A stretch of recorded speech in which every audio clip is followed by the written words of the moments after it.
quais os maiores problemas que nós psicólogos encontramos na nossa prática. Eu listei aqui 5 desses problemas, eu acredito que tem mais, mas eu acredito que os 5 que mais atrapalham a gente, eu listei, para a gente refletir hoje neles e já sair daqui, digamos, com possibilidades de mudar essa realidade dentro da nossa prática clínica.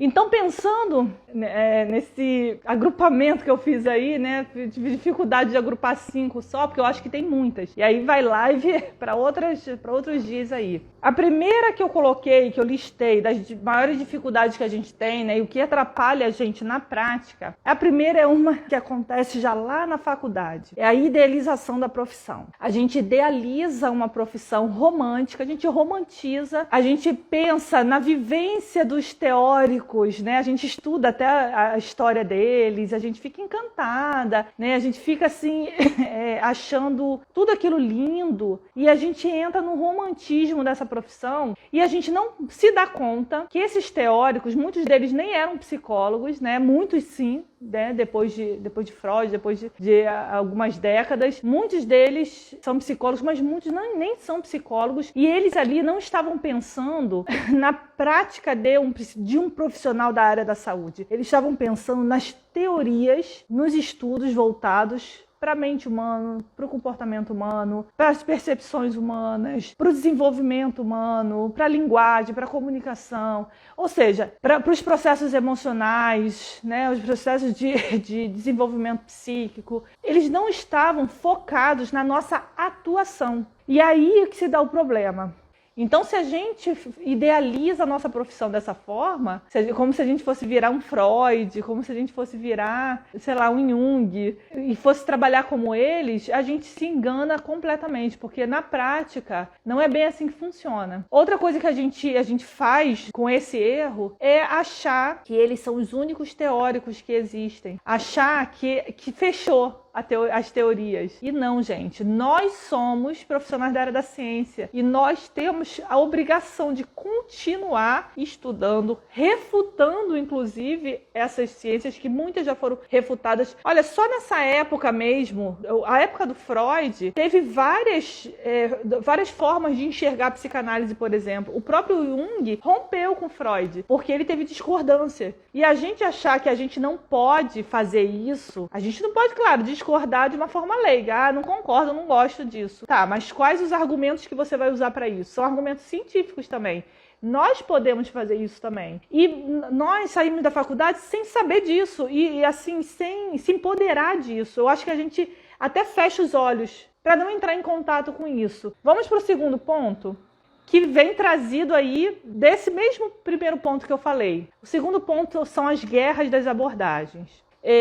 Na nossa faculdade, a gente começa a entrar no exército, parece, né? Porque vai cada um para um agrupamento e vão criar uma guerra entre si, ali, as abordagens. E, na verdade, gente, os teóricos das abordagens, eles discordavam de uma forma muito científica, de uma forma muito... Ou seja, a gente lá dentro da faculdade, a gente guerria de uma forma que a gente vai internalizando um afastamento entre elas. E se a gente for parar para pensar, muitos dos psicanalistas, por exemplo, e depois eles começaram a estudar questões relacionadas ao comportamento, as questões mais pragmáticas, eles não necessariamente romperam com a psicanálise, eles romperam o estudo, né? Eles entraram num outro aspecto do estudo, mas eles não romperam, eles não discordam desses outros aspectos.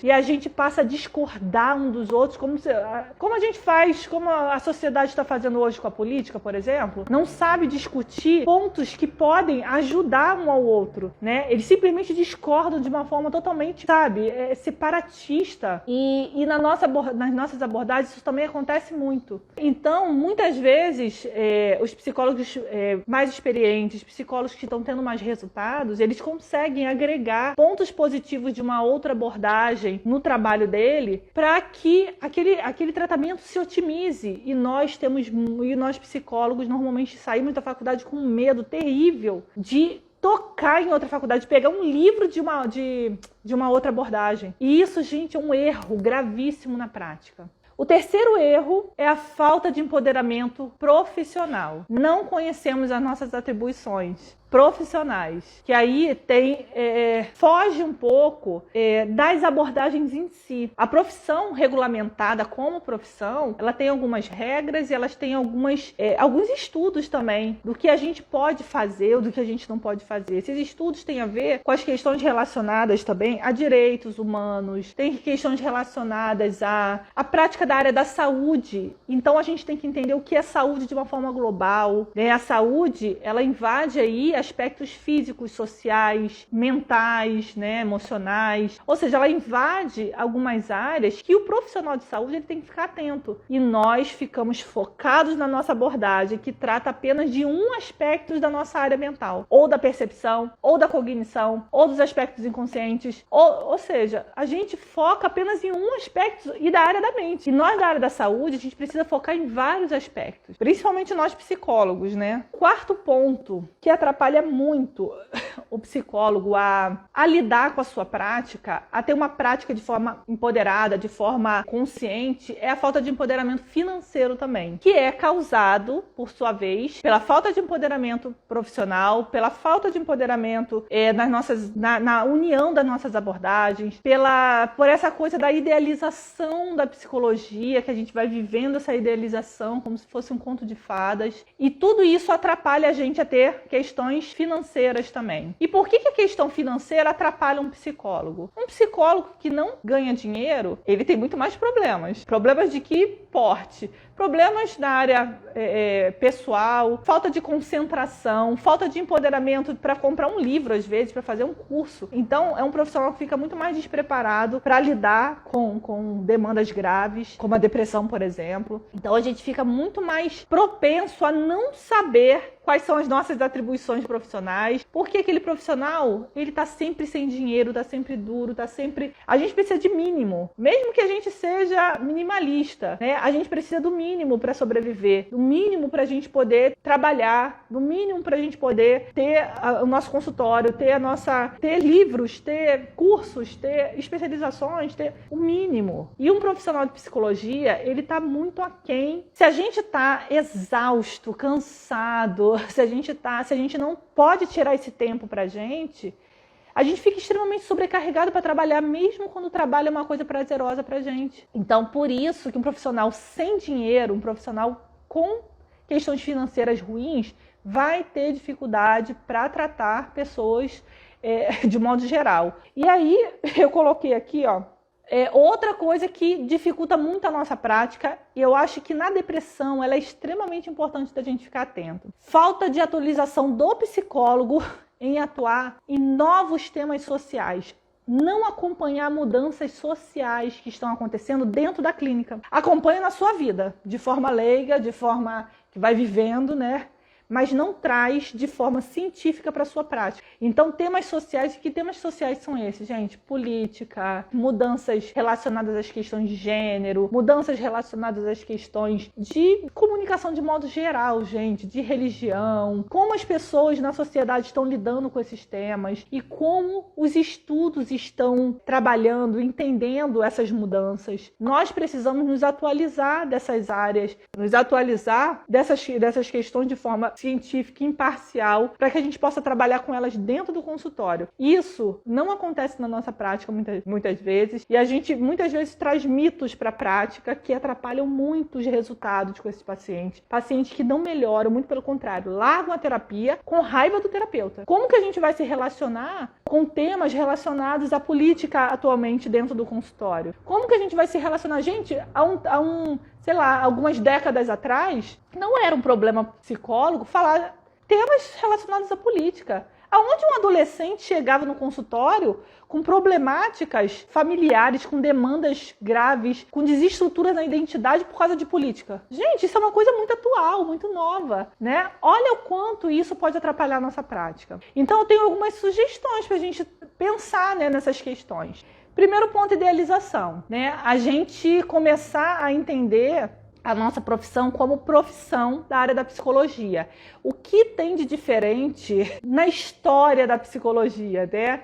A gente trabalhar a história de forma historicista, né? com tempo cronológico. Quando aconteceu a criação de uma abordagem específica, como era a sociedade nessa época, como eles se desenvolveram, como foram os estudos, como estão acontecendo os estudos, porque acontece até hoje, né, gente? Então a gente tem que pesquisar mais sobre, dentro das revistas científicas, vamos procurar mais, gente, Cielo, PubMed, ou seja, tem muitas revistas científicas da nossa área específica que a gente pode pesquisar temas das mudanças de estudos sobre essas abordagens atualmente. Outra coisa, guerra sobre as profissões, guerra das abordagens, né? Isso, gente, romper essas guerras, acabar. Paz, bandeirinha da paz para todas as abordagens que a gente precisa fazer hoje. E por quê? Muitas vezes, uma pessoa de uma outra abordagem vai precisar se utilizar de técnicas, de algum tipo de intervenção de uma outra abordagem para demandas específicas. Senão a gente não vai ter resultados na prática. Gente, isso já é utilizado em todos os países. Se vocês forem pesquisar em pesquisas científicas de outros países, os psicólogos se utilizam.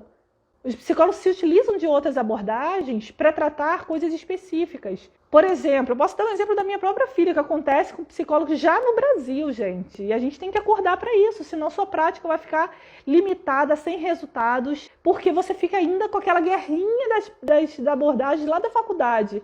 Né, que lá na faculdade já não devia ter isso, né? A gente já devia estar acordado para isso. Um psicanalista, por exemplo, que está tratando de uma pessoa que chega no consultório com uma crise de ansiedade ou com um problema de ansiedade muito grave, ele pode aplicar técnicas, por exemplo, da terapia cognitivo-comportamental para lidar com essas crises. Então, a gente ter essa quebra com essa guerra é importante. Na falta de empoderamento profissional, a gente começar a sair desse discurso de que psicólogo não pode fazer um diagnóstico, psicólogo, como assim? Vamos pesquisar, vamos ver quais são as atribuições da nossa profissão. Quais são as atribuições para que a gente não fique à mercê? Ai, não, o médico deu o diagnóstico, então, né? Como assim? Onde o médico atua nisso e onde o psicólogo atua? Nós somos profissionais de áreas diferentes? Então, a gente não é um submédico. Não, a gente não é médico, a gente é psicólogo, a gente é uma outra profissão que o médico não pode atuar, inclusive porque senão é exercício ilegal da profissão. Ele não tem uma faculdade de psicologia, ele tem faculdade de medicina, que é uma grande faculdade, que é uma grande área, importantíssima pra gente,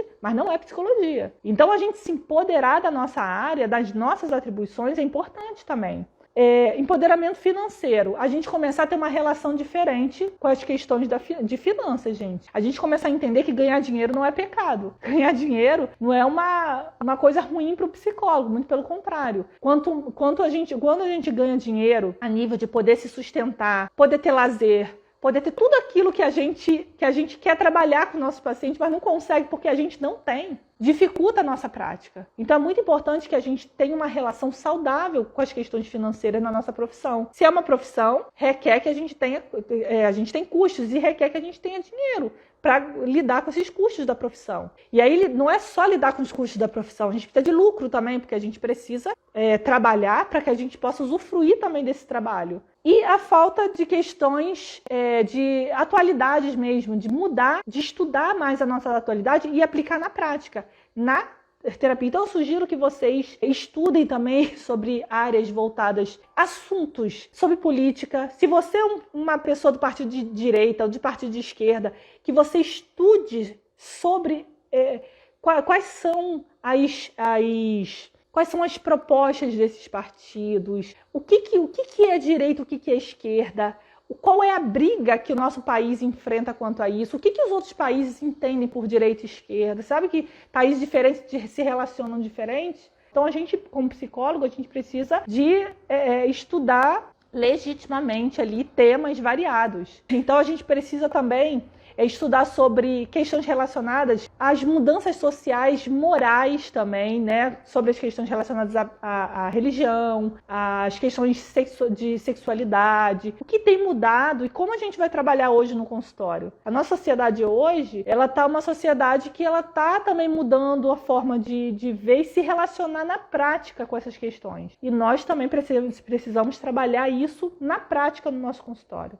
Então são as dicas que eu queria dar para vocês sobre hoje, as reflexões que eu queria fazer hoje com vocês com relação à nossa prática e as coisas que dificultam a gente na prática. Então, gente, olha, espero que tenha sido útil essa reflexão para que a gente mude alguma coisinha aqui dentro e mude nossa prática. Grande beijo, até amanhã. Tchau, tchau.